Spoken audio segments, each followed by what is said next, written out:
jeunes, ils sont tous passionnés d'histoire. Je reçois maintenant Kevin et François qui sont tous deux présidents de l'association La Lorraine à travers les siècles. Bonjour, merci à tous les deux. Bravo pour ce que vous faites. On va découvrir justement votre passion. Vous êtes déjà au départ un petit peu un club des 5. C'est une aventure qui a commencé quand, Depuis le collège, on a un groupe. Donc il y a Alicia, Samuel, Joris et nous deux. Et la plupart des week-ends, on faisait des sorties en forêt à la découverte de monuments du passé.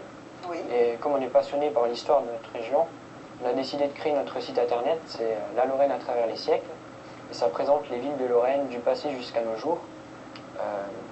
Agrémenté de nombreuses photos et vidéos. D'accord. Et aujourd'hui, vous avez comme but, comme objectif de réhabiliter justement un ancien abri de la ligne Maginot, Kevin. Ça, je vais laisser la parole à François. François? Oui, alors il y a quelques mois, plutôt quelques semaines, un écrivain de la région, M. Nisson, nous a parlé d'un abri qui se trouvait dans le bois de Roche-en-Villers et qui appartenait à la commune. Oui, près de Thionville, qui appartient à la commune. Donc le week-end suivant, on a pris rendez-vous avec le maire de cette commune, M. Patrick Pointe, qui nous a bien accueillis et avec qui on a été visiter l'abri en question. Oui. Et on lui a fait part de nos projets concernant cette fortification et il était très enthousiaste. Donc la semaine suivante, on était à un groupe de travail en mairie où ils nous ont donné l'accord provisoire pour réhabiliter le fort. D'accord. Et aujourd'hui, c'est du travail dans cet abri, justement, Kevin. Concrètement, qu'est-ce que vous faites alors? Pour le moment, on fait du gros nettoyage dans l'ouvrage, et puis après, on va commencer à faire l'électricité, parce qu'il n'y a pas d'électricité au fort.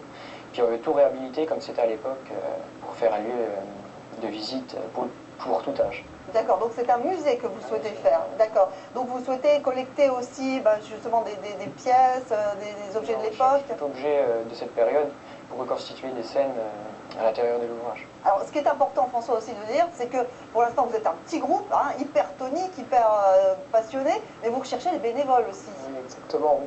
Pour l'instant, on a déjà 2 bénévoles qui sont venus nous aider les 2 week-ends derniers. Oui. Mais on manque de main-d'œuvre, il y a énormément de travail. Et on aimerait faire un appel aux volontaires. Voilà, on voit d'ailleurs cet appel. Ouais. Voilà.